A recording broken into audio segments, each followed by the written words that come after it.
तीखा सवाल होगा।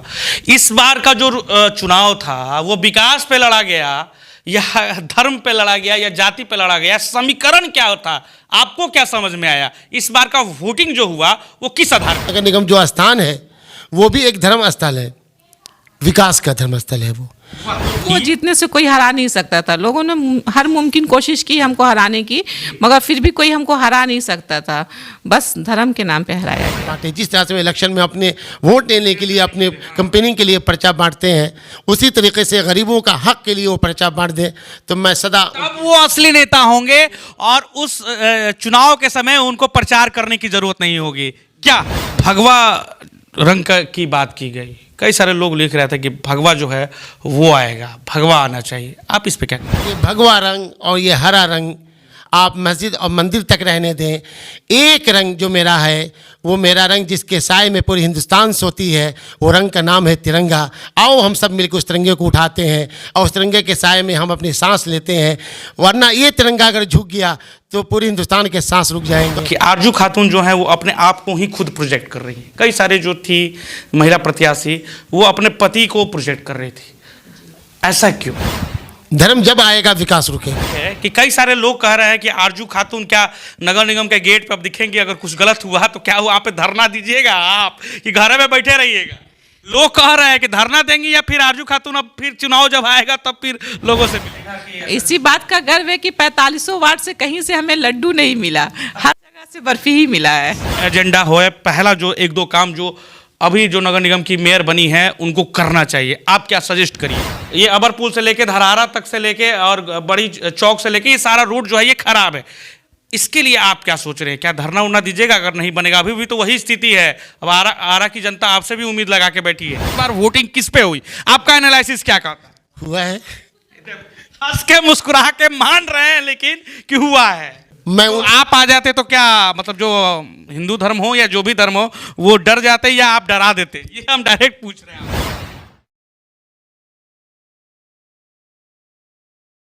बिहार और बिहार की राजनीति, बिहार नगर निकाय का चुनाव हुआ और जिस तरीके से बिहार नगर निकाय चुनाव में दूसरे चरण में आरा नगर निगम पे वोटिंग हुई, वोटिंग के बाद 30 को रिजल्ट आया। कई सारे लोग कह रहे थे कि इस बार विकास पे वोट पड़ेगा, कई सारे लोग कह रहे थे इस बार जय श्री राम का नारा लगेगा और जय श्री राम को जो लेके आए हैं उनको इस बार लाना है। हम आज एक ऐसे कैंडिडेट के पास हैं जो दूसरे पोजीशन पे रही, जो हार चुकी हैं और जो इस बार नगर निगम चुनाव में मेयर बनने से चूक चुकी हैं। चुके होंगे कि आखिर वो कैंडिडेट कौन है। आरजू खातून जो कि आरा नगर निगम से चुनाव लड़ रही थी, 19,000 समथिंग इनको वोट आए और ये इस बार चुनाव हार चुकी हैं। कई सारे मुद्दे हुए हैं, आखिर इनका नेक्स्ट विजन क्या है? क्या कुछ करने जा रही हैं आरजू खातून आप लोगों के लिए, आरा वासियों के लिए? क्या ये चुनाव लड़ेंगी? क्या होगा एजेंडा? ये सारी बातें अब हम आपके सामने एक्सक्लूसिव आशा एक भारत पे ला रहे हैं। सुनिएगा पूरा इंटरव्यू और आप सभी को सब पता चला जाएगा कि आखिर अगला स्टेप क्या होने जा रहा है। बाकी नमस्कार, आप देख रहे हैं आशा एक भारत, मैं रैना सिंह और चलिए बात करते हैं और रूबरू कराते हैं आप सभी से एक्सक्लूसिव ओनली ऑन आशा एक भारत पे आरजू खातून। कैसी है मैडम? ठीक है। चुनाव हारी है उसके बावजूद भी चेहरे पे मुस्कान है और आरावासी आपको देख के इस लोग मतलब कई सारे प्रत्याशी कहते हैं कि मतलब 2 दिन 10 दिन तक तो मिलते ही नहीं है, आप बुला ली हम लोगों को। कैसा लग रहा है पहले ये बताइए, आप क्या अनुभव रहा चुनाव का? पहला चुनाव तो नहीं कहेंगे, 2002 में भी आपने चुनाव लड़ा था और जीती थी, लेकिन इस बार का चुनाव आपको किस तरीके का अनुभव दे के गया? देखिए, सबसे पहले तो हम शहर वासियों को, पूरे भोजपुर वासियों को बहुत बहुत दिल से धन्यवाद देना चाहते हैं कि उन्होंने वोट के रूप में हमें बहुत सारी आशीर्वाद दिए। और अनुभव की बातें जो आप कह रहे हैं, तो इससे हमें ये अनुभव हुआ कि लोगों ने अपना प्यार और स्नेह हम पर बहुत ज़्यादा बनाए रखा और उन लोगों ने हम पर विश्वास किया। उससे हमें ये अनुभव हुआ कि हमें विकास की राजनीति को करते रहना है। अपने विकास की राजनीति बोली, पहला सवाल तीखा सवाल होगा। इस बार का जो चुनाव था वो विकास पे लड़ा गया या धर्म पे लड़ा गया या जाति पे लड़ा गया, समीकरण क्या था, आपको क्या समझ में आया? इस बार का वोटिंग जो हुआ वो किस आधार पे हुआ? देखिए, लड़ा तो गया विकास पर ही, मगर वोटिंग हुआ धर्म पे। कि एकदम खड़े खड़ी बोल रही हैं और खुलेआम डंके की चोट पे बोल रही हैं कि धर्म के नाम पे वो, ऐसा क्यों लगा आपको? क्योंकि देखिए, जिस तरह से लोगों का प्यार स्नेह हम पर था, तो मुझे पूरा यकीन था कि मैं जीतूंगी, और मैं जीत भी गई। अगर ये धर्म का नारा नहीं लगा होता तो मैं जीत जाती। मतलब ये ध्रुवीकरण की गई है, वोट का जो ध्रुवीकरण हुआ उसके आधार पे जो है वो आपकी हार हुई। जी हाँ, हमको जीतने से कोई हरा नहीं सकता था। लोगों ने हर मुमकिन कोशिश की हमको हराने की, मगर फिर भी कोई हमको हरा नहीं सकता था। बस धर्म के नाम पे हराया गया। ठीक है, आप हार गई हैं, बट अभी आगे बहुत कुछ देखना बाकी है। और चुनाव हार और जीत की जो है वो लगी रहती है चुनाव में, कि कभी जीते तो कभी हारे। लेकिन अगला जो है आरजू खातून को क्या अब आरावासी देख पाएंगे, ये भी बड़ा सवाल है। अब आरजू खातून मैडम जो है वो हार चुकी हैं, तो क्या आरजू खातून जो है वो आरा वालों से रूबरू होंगी, या फिर? नहीं, बिल्कुल नहीं ऐसा होगा कि मैं हट जाऊंगी। मैं इन लोगों के बीच हमेशा थी और रहूंगी। मैंने 20 साल पहले भी राजनीति किया था, तो उस समय से भी मैं पीछे नहीं हटी थी। राजनीति में हमसे जो हो पाया था हमने किया था, ऐसा कुछ नहीं है कि हमने नहीं किया था। बहुत सारी कार्य को हमने किया था, मगर फिर भी हम अपने घर पर रहते हुए, घर पर बैठ करके अपने मोहल्ला वासियों का जो भी आता था नगर निगम से फंड, तो योजनाएं आती थी शौचालय बनाने का, गैस सिलेंडर पास करने का, तो ये सब हम काम करवाते रहते थे बैठ करके। बैठे नहीं थे और आगे भी हम नहीं बैठेंगे। सवाल ये भी है मैडम कि भगवा रंग की बात की गई, कई सारे लोग लिख रहे थे कि भगवा जो है वो आएगा, भगवा आना चाहिए, आप इस पे क्या कहें? देखिए, ये तो लोगों की अपनी अपनी सोच होती है, हम इस पे कुछ नहीं कह सकते। हमने कभी भी ऐसा कुछ यूज़ नहीं किया जो धर्म के नाम पर हो। और आप लोगों ने पहले बार भी हमारे ऑफिस में प्रेस कॉन्फ्रेंस में आए थे, तो उसमें आप लोगों ने देखा था कि हमने चारों धर्म का ही वहाँ पर बोर्ड लगा रखा था, क्योंकि हिंदू मुस्लिम सिख ईसाई हम सब भाई भाई, यही नारा है और यही मेरा बोर्ड था और यही अभी भी मेरा है। की बात है, जिससे हमारा देश आज़ाद हुआ, हमारा झंडा जो लहराता है उसमें हरा रंग लगा हुआ है, तो उसमें कोई फ़र्क किया ही नहीं, तो हम आप क्या होते हैं फ़र्क करने वाले? हम सब एक ही शहर में रहते हैं, एक ही जगह रहते हैं, एक ही, और हमें गर्व है कि हम हिंदुस्तान वासी हैं, हिंदुस्तानी हैं। और जब हम लोग एक जगह रहते हैं, खाते पीते हैं, तो कोई फ़र्क नहीं करते हैं। तो फिर अभी भगवा रंग, हरा रंग, ये सब कह करके विवाद करना, ये तो गलत है। मगर ये चीज़ को देखा जाता है कि अक्सर ये चीज़ राजनीति के टाइम ही आता है। इससे पहले कितना भी आदमी एक जगह रहता है तो कभी ये भेदभाव नहीं करता है कि आप हिंदू हैं, हम मुस्लिम हैं, सिख हैं, ईसाई हैं। मगर जब राजनीति का टाइम आता है, चाहे वो ऊंचे से ही देखते आ रहे हैं, हाँ, संसदीय से चला आ रहा है, मतलब जितना भी राजनीति होता है, राजनीति के टाइम ही लोग अक्सर इस चीज़ को यूज़ करते हैं कि हिंदू है, मुस्लिम है, ये है, वो है, ये सब जाति धर्म का लोग राजनीति के टाइम करते हैं। कोई मतलब नहीं, विकास का कोई नारा नहीं लगाता है। आज भी हमारे नगर निगम में जो जीत हुई है, विकास के नाम पे नहीं हुई है, धर्म के नाम पे हुई है। विकास के नाम पे किसी ने नहीं किया। मैं सिर्फ और सिर्फ विकास के लिए खड़ी हुई थी और आगे भी मैं विकास के लिए ही रहूंगी। जो जीत के आई हैं तो उनको भी तो बधाई देना बनता है आपको, क्योंकि उनको भी जनता पसंद करके ही लेके आई है, भले किसी भी तरीके से लेके आए। नहीं, मैं जो जीत कर आई हैं इंदू देवी और डिप्टी मेयर, मैं उन लोगों को बहुत ज़्यादा बधाई देती हूँ और उन लोगों से हाथ जोड़कर विनती भी करती हूँ कि हमारा शहर काफ़ी पिछड़ा शहर है, हमारे शहर को आगे बढ़ाएं, लोग विकास करें ताकि हमारे शहर का विकास हो पाए। हमारा शहर बिल्कुल अजीब सा महसूस होता है, गांव जैसा लगता है। मैं गली गली में घूमी हूँ, लोगों के बीच गई हूँ, लोगों की निराशा है बहुत ज़्यादा। उन लोगों के निराशा को नाउमीदी ना करे, लोग उन लोगों को विकास करे और जो लोगों की परेशानी है उसको दूर करने की पूरी कोशिश करे। जी बिल्कुल, देखिए पहली बार मैं इंटरव्यू ले रहा हूँ इनका, पहली बार रूबरू हो रही है हमारे साथ, और इसके पहले चुनाव के टाइम में ये भी व्यस्त थी, तो हम लोगों का जो है कोऑर्डिनेशन टाइम भी नहीं बैठ पाया था। पहली बार रूबरू हुई है आशा एक भारत पे, और कई सारे सवाल हमने पूछे हैं और भी सवाल हम पूछेंगे। एक सवाल हमेशा चर्चा का विषय रहा है पूरे आरा की जनता के बीच में कि आरजू खातून जो है वो अपने आप को ही खुद प्रोजेक्ट कर रही है। कई सारे जो थी महिला प्रत्याशी वो अपने पति को प्रोजेक्ट कर रही थी, ऐसा क्यों? मैं खुद सक्षम हूँ, मैं राजनीति करने के लिए, विकास करने के लिए अपना जो फ़र्ज़ है उसको करने के लिए मैं खुद सक्षम हूँ और मैं किसी पति या अपने देवर या भैंसुर को नहीं लाना चाहती हूँ इसमें।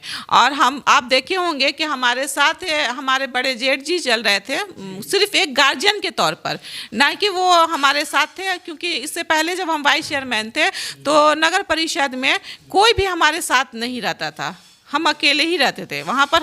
हमसे खुद ही लोग मिलते थे और आज भी हमने कहा था कि किसी को भी कोई परेशानी होगी हमसे आके डायरेक्ट ऑफिस में मिलेंगे लोग। एक सवाल ये भी है कि कई सारे लोग कह रहे हैं कि आरजू खातून क्या नगर निगम के गेट पर अब दिखेंगे, अगर कुछ गलत हुआ तो क्या वहाँ पे धरना दीजिएगा आप कि घर में बैठे रहिएगा? लोग कह रहे हैं कि धरना देंगी या फिर आरजू खातून अब फिर चुनाव जब आएगा तब फिर लोगों से मिलेंगी? नहीं, शहर के विकास के लिए हम कुछ भी करेंगे। अगर धरना देना हुआ तो धरना भी देंगे, लड़ना हुआ तो लड़ेंगे भी, लेकिन न्याय जरूर दिलाइएगा। जरूर दिलाएंगे। अपने शहर वासियों को कभी निराश नहीं होने देंगे। क्या मेन एजेंडा हो है, पहला जो एक दो काम जो अभी जो नगर निगम की मेयर बनी है उनको करना चाहिए, आप क्या सजेस्ट करिएगा सबसे आरा नगर की वासी? जी, सबसे पहले उन लोगों को आउटफॉल नाला चालू करवाना चाहिए। यहाँ का आउटफॉल नाला 9 है जो बिल्कुल जाम पड़ा हुआ है, तो उसको ही चालू करवाना चाहिए, क्योंकि हम जब बरसात आता है तो हमारा शहर का जो रोड है वो नाला हो जाता है।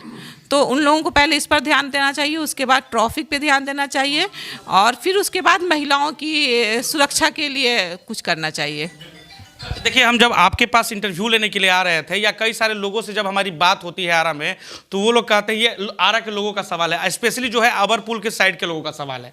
ये लोग कहते हैं कि हमारा रोड जो है आज तक बना ही नहीं, और जो चौक धरारा, और हमने एक दिखाया भी था गिट्टी उठा के, सबसे पहला जो था हमारा न्यूज़ था कि देखिए ये आरा का रोड है और आरा के रोड का ये स्थिति है कि नरक निगम बना, वो PWD के द्वारा बनने वाला है, बट आज तक नहीं बन पाया। ये अबर पुल से लेके धरारा तक से लेके और बड़ी चौक से लेके ये सारा रूट जो है ये खराब है।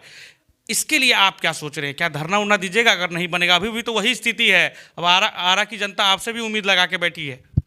बिल्कुल, हमने अभी भी कहा है कि शहर के विकास के लिए जो भी हमसे पॉसिबल हो पाएगा हम बिल्कुल करेंगे। और ये रोड की जो बात कर रहे हैं तो आपको हम बता दें कि हमारा बचपना इसी जगह पे गुजरा है, इसी शहर इसी मोहल्ले में हम रहे हैं और इसी रास्ते से आना जाना हमारा शुरू से हुआ आज तक है और अभी भी आते जाते हैं उसी रास्ते से। तो उस पर मेरा विशेष ध्यान रहेगा और उसके लिए हमें जो भी संघर्ष करना होगा हम करेंगे। अभी ये बात कर रही थी कि जो जेठ इनके साथ हमेशा रहते थे उनसे भी अब हम आपको मिलाते हैं। अब्दुल्ला जी हमारे साथ हैं और इनसे भी बात करते हैं और किस तरीके से ये देख रहे हैं इस बार का चुनाव में तो हार हुआ है आप लोगों का, और अब आगे का क्या सोचा है आप लोगों ने? कल से तो 1 जनवरी स्टार्ट हो जाएगा, नया साल है, 2023 है, क्या कुछ कहें? सबसे पहले 2023 की जो शुरुआत की दिन है 1 जनवरी, तमाम आरावासियों को मेरे तरफ से शुभकामनाएं। और सबसे पहले मैं प्रशासन को का आभारी हूँ आशीर्वाद कि पूरे शहर में उन्होंने शांतिपूर्वक इलेक्शन कराया। जिलाधिकारी का मैं शुक्रगुजार हूँ और तमाम आरा शहर वासियों का मैं शुक्रगुजार हूँ जिन्होंने मुझे अपने एक एक वोट कीमती मुझे जो दिया है, मैं पूरी ज़िंदगी नहीं उनके स्नेह को भूल सकता हूँ। और रही बात राजनीति की, तो हार जीत तो हज़ारों जंग होते हैं, फतह एक शख्स की होती है। तो लंबे समय से चल रहा था राजनीति, 15-20 साल से मेयर की चल रही थी। पहली मर्तबा लोगों के समीक्षा वोट आई कि भाई आप वोट देंगे और आप चुनेंगे, तो जनता चुनी है। जनता से मुझे कोई शिकायत नहीं है, जनता का मैं आभारी हूँ कि जिसको समझा उसको चुना। लेकिन जो मुझे इसने जो प्यार मिला है 45 वार्डों से, मैं उन तमाम लोगों का शुक्रगुजार हूँ। 45 वार्ड में एक भी ऐसा वार्ड नहीं रहा जहाँ से आपको वोट नहीं मिला, मतलब जहाँ एक भी ऐसा वार्ड नहीं रहा? इसी बात का तो हमें गर्व, मैंने भी रिसर्च किया, देखा कि इसी बात का गर्व है कि 45 वार्ड से कहीं से हमें लड्डू नहीं मिला, हर जगह से बर्फी ही मिला है। हर जगह से बर्फी इनको जनता दी है। लेकिन अच्छा, तो हर एक वार्ड के लिए अब आपको सोचना होगा, सिर्फ अवर पुल के लिए नहीं सोचना होगा, हर एक वार्ड से आपको मिला है। जी, हर एक वार्ड की जिम्मेदारी है मेरी, पूरे शहर का, तो हम कह रहे हैं पूरे शहरवासी की जिम्मेदारी है मेरी। जात धर्म बहुत हुआ, आपको क्या लगता है, धर्म पे वोट पड़ा या विकास पे वोट पड़ा है? हम ये आपसे पूछना चाह रहे, क्योंकि हमने कई एपिसोड चलाए और उसमें हमने जनता से अपील भी किया था कि विकास की राजनीति पे आपको वोट करनी चाहिए। आप लोगों को क्या लगा इस बार का? काश कि ये जितने मेयर बने और जनता के लिए काम किए होते तो शायद इतनी बुरी स्थिति में वो नहीं होते और आरजू खातून को उन जनता के सामने नहीं आना पड़ता। बहुत कलक है हमको अपने दिल की कि शहर बहुत बेकार हालात में थी, दिल नहीं माना कि घर बैठ के तुम क्या करोगे, समाज तुम्हारे पीछे है। तो ये मुहिम एक चलाने की कोशिश किया कि शायद हम इस शहर की जो है ना जो परेशानियां हैं उसको दूर कर पाए हम। तो अगर ये लोग जो बैठे थे पहले से हुक्मरान बैठे थे जो अपने आप को बादशाह बन के, अगर ये काम किए होते तो आज हमें आने की ज़रूरत नहीं पड़ती, नाज़ो खातून को कदम आगे बढ़ाने की ज़रूरत पड़ती। रही बात जात और पात की, ये मुद्दा इलेक्शन तक रहता है। जनाब मेरे घर में जितनी पार्टियां, जितनी फेस्टिवल होते हैं, जितनी भी ईद बकरीद होते हैं, कौन ऐसे वार्ड के लोग ऐसे मोहब्बत जिनसे मेरी है वो नहीं आते हैं, हमारे घर पे नहीं खाते हैं? ऐसा बिल्कुल नहीं है, सारे लोग आते हैं और हम लोग बड़ी मोहब्बत प्यार से रहने वाले लोग हैं। लेकिन इलेक्शन के टाइम में ये जात पात कुछ लोग ऐसे हैं जो ये बातों को निकालते हैं और फिर धर्म का नाम देकर फिर एक बड़ी मुहिम चलाते हैं, लेकिन विकास उससे रुक जाता है। धर्म जब आएगा विकास रुकेगा। विकास और धर्म अपनी अपनी जगह पे सीमित है। धर्म हमारी मस्जिदों में या मंदिरों तक सीमित रहना चाहिए। विकास का मुद्दा हमारे एजेंडा रोड पे आना चाहिए। जो एजेंडा हमारा है, जो नगर निगम जो स्थान है वो भी एक धर्म स्थल है, विकास का धर्म स्थल है वो। ये बहुत बेहतरीन इन्होंने बात कहा कि नगर निगम जो स्थल है वो धर्म स्थल है और वो विकास का धर्म स्थल है। ये मतलब ये मैसेज जो है बहुत इंपॉर्टेंट मैसेज है। मस्जिद और मंदिर तो है ही हमारे लिए, लेकिन ये विकास का स्थल जो है, धर्म स्थल जो है वो होना चाहिए नगर निगम, और मुद्दा भी होना चाहिए नगर निगम के विकास का। तो अब वो विकास के धर्म स्थल को हम मस्जिद और मंदिर में तब्दील कर दें, हमको लगता है कि ये मुनासिब नहीं। हुआ कि नहीं? आपको क्या लगता है इस बार वोटिंग किस पे हुई? आपका एनालिसिस क्या कहता है? हुआ है। हंस के मुस्कुरा के मान रहे हैं लेकिन कि हुआ है। हुआ है सर, हुआ है। मैं तो आप आ जाते तो क्या मतलब जो हिंदू धर्म हो या जो भी धर्म हो वो डर जाते या आप डरा देते? ये हम डायरेक्ट पूछ रहे हैं आपसे, बताइए। आप लोग आते तो क्या अलग धर्म वाले आपसे डर जाते या आरा में सिर्फ आप ही लोग रहते और अलग वाले जो है वो अलग ही रह जाते? अगर ये बात अगर चाहते तो फिर 2002 में जब वाइस चेयरमैन थी तो उस वक्त के इतिहास उठा के देखें कि कैसा कोई किसी के अंदर डर नहीं था, और उस वक्त भी हम काम करने के लिए आगे इच्छुक थे। तो ऐसा बात नहीं है कि हम आते तो लोग डर जाते, लोग नहीं हमारे पास काम के लिए आते। और फिर हमारे पास काम करने के लिए क्यों आते भाई? जिसको आपने वोट दिया है आरजू खातून को, वो वहाँ बैठती और वहाँ जाके आप आरजू खातून से काम करवाते। उनके पति या उनके देवर, हु आर यू, है कौन वो? आप जनता नहीं जानती, जनता जिसको वोट दिया था वो समक्ष आपके बैठती। आप पूरी जनता समाज बैठकर इस शहर को खूबसूरत बनाने का काम करती, मैं इसके साथ खड़ा रहता। एक जो रंग की बात हमेशा यहाँ पे आरा शहरवासियों को, छोटा सा शहर हमारा है, बड़ा दिल था कि काश कि हम आएंगे तो इस शहर को खूबसूरत बनाएंगे। और मैं उन लोगों को भी धन्यवाद देता हूँ जिन लोगों ने यहाँ से, जिनकी जीत हुई है मेयर उप मेयर की, और उन लोगों से गुजारिश करूँगा कि जो मैंने सपना देखा था शायद वो सपना वो भी देख रहे हो, तो बड़ी अच्छी बात होगी कि मेरे शहर को वो खूबसूरत बनाएं। बड़ा छोटा सा शहर है यार, बड़ा सुंदर बनना चाहिए और ये शहर को सुंदर बनाएं गरीब लोगों के।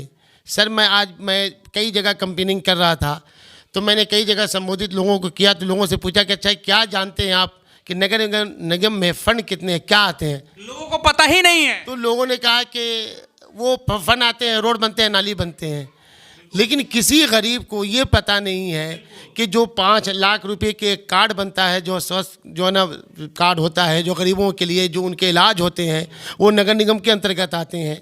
2 लाख के जो उनके जो है ना योजना है, इंदिरा आवास योजना जो है वो नगर निगम से आते हैं। 40,000 रुपये जो उनके बाथरूम के हैं वो नगर निगम से आते हैं। ऐसे हज़ारों योजनाएं हैं जो उन गरीबों को आता है। कभी ऐसा कोई प्रत्याशी और मेयर नहीं बैठा जो उन गरीबों का लिस्ट बनाकर नगर निगम में टांग दे।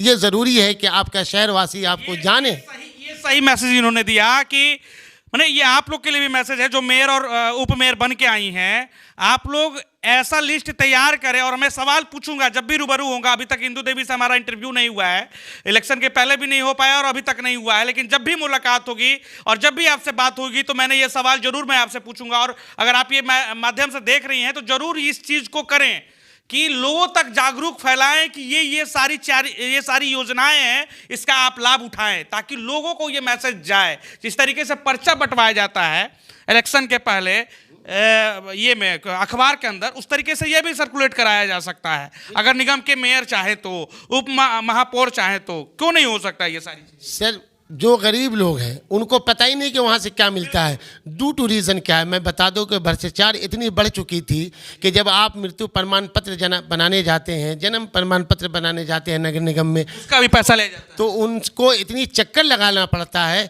कि मजबूर होकर उनको 2-4 रुपये देने पड़ते हैं, तब उनका प्रमाण पत्र, जन्म प्रमाण पत्र बनता है। तो बड़ा दुर्भाग्य की बात है ये नगर निगम में कि ये छोटी सी चीज़ें जो परेशान हो जाते हैं जनता, तो बड़ी जो योजनाएं उनको मिलती हैं जो सरकार देती है वो पहुंचाएं। मेरी बड़ी खुशी होगी कि वो बिल्कुल चार्ट निकाल दें कि हर जात का ये आपका है, ये जात में इतनी सुविधा है, ये जात में इतनी सुविधा है, चाहे अपर कास्ट हो, लोअर कास्ट हो, जितनी भी कास्ट है, सबके बाकायदा चार्ट निकाल दें। आपने कहा कि पर्चा बांटें, जिस तरह से इलेक्शन में अपने वोट लेने के लिए, अपने कंपेनिंग के लिए पर्चा बांटते हैं, उसी तरीके से गरीबों का हक के लिए वो पर्चा बांट दें।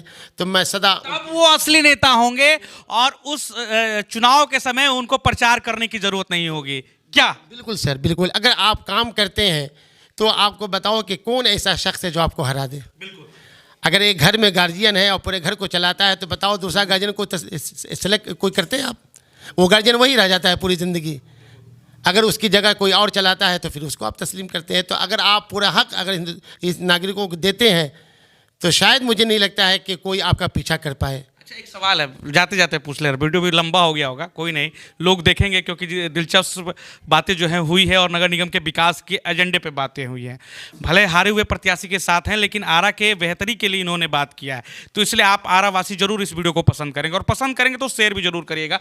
हारे हैं, हार के बैठ नहीं जाएंगे, हार के अभी भी जनता के बीच में काम करेंगे। ड्यू टू रीज़न क्या है कि इतने वोट जब मिले हैं, एक प्लेटफॉर्म मुझे लोगों ने दिया है, तो मैं उस प्लेटफॉर्म पर आकर मैं कोशिश करूंगा कि काम को करूं। अब मैं जाते जाते एक बात ज़रूर जनता से कहूंगा कि भाई, ये भगवा रंग और ये हरा रंग आप मस्जिद और मंदिर तक रहने दें। एक रंग जो मेरा है वो मेरा रंग जिसके साए में पूरी हिंदुस्तान सोती है, वो रंग का नाम है तिरंगा। आओ हम सब मिलकर उस तिरंगे को उठाते हैं और उस तिरंगे के साए में हम अपनी सांस लेते हैं, वरना ये तिरंगा अगर झुक गया तो पूरे हिंदुस्तान के सांस रुक जाएंगे। तो हम उस तिरंगे के आदर करते हैं। हम तमाम लोगों को कहते हैं कि उस तिरंगा को उठाओ अपने हाथ में, हम तुम्हारे साथ उस तिरंगे के साथ चलते हैं। और चलते चलते हम पूरे भारतवासियों को अपनी शुभकामनाएं और आरावासियों को भी शुभकामनाएं देना चाहते हैं। अब मेरे तरफ से नए वर्ष के जो भी शुभकामनाएं हैं तमाम लोगों को मैं देना चाहता हूँ, हार्दिक बधाई देना चाहता हूँ, और इसी के बाद मैं अपनी बातों को ख़त्म करना चाहता हूँ। धन्यवाद मैडम, बहुत बहुत धन्यवाद, समय दिया, क्योंकि पहली बार बातें हुई और आपको इतना देर रोका हमने। अभी बहुत सारा शेड्यूल भी होगा आपको, क्योंकि आप कई सारी चीज़ें सोच रहे होंगे कि आगे का कैसे, किस तरीके से प्लानिंग करना है और किस तरीके से आरा के बीच में जाना है। आरा के बीच में जाइएगा ना? बिल्कुल, हम शहर के बीच में ही रहेंगे। यहीं की बेटी हैं, यहीं की बहू हैं, यहीं के बीच में रहना चाहती हूँ। बिल्कुल, तो फिर हम भी मुखातिब होते रहेंगे आपसे, और कई सारे सवाल जो हैं सत्ता पक्ष से हमने पूछा है।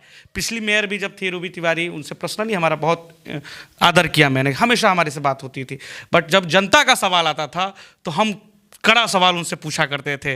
और लगातार आप भी इस तरीके से अब दौरा कीजिएगा और लोगों के बीच में जाइएगा और मैसेज पहुंचाइएगा कि गलत हो रहा है तो उसको सुधार देंगे। जी हाँ, हम लगातार इन लोगों के बीच लगे रहेंगे और जो भी गलती होगा उस पर हम ध्यान रखेंगे। चलिए, बहुत बहुत धन्यवाद मैम, समय दिया आपने, और बेस्ट ऑफ लक आपको।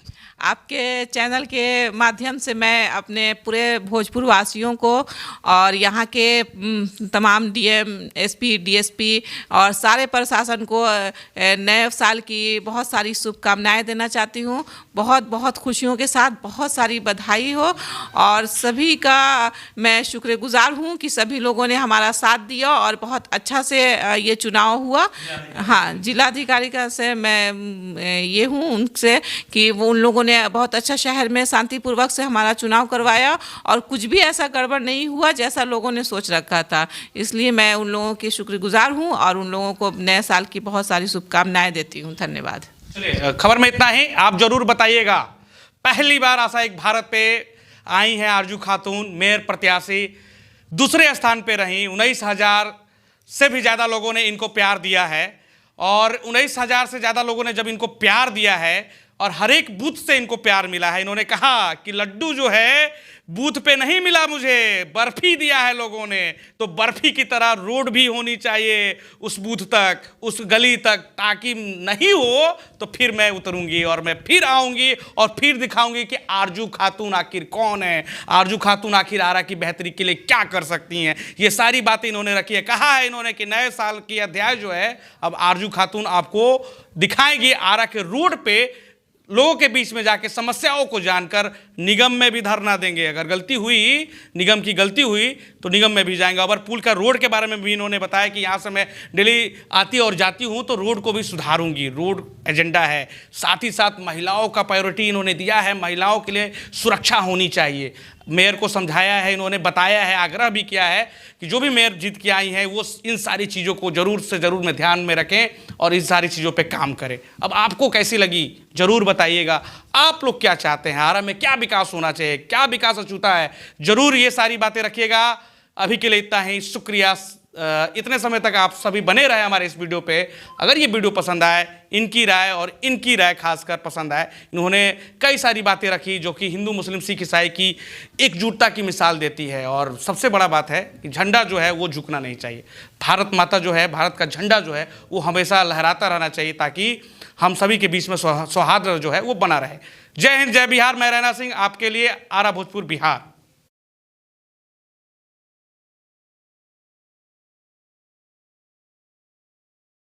आपका अपना आशा एक भारत को सब्सक्राइब करिए भैया, और साथ ही साथ बेल बटन दबाना ना भूलें, क्योंकि बेल बटन दबाइएगा तभी तो खबर फटाफट पाइएगा।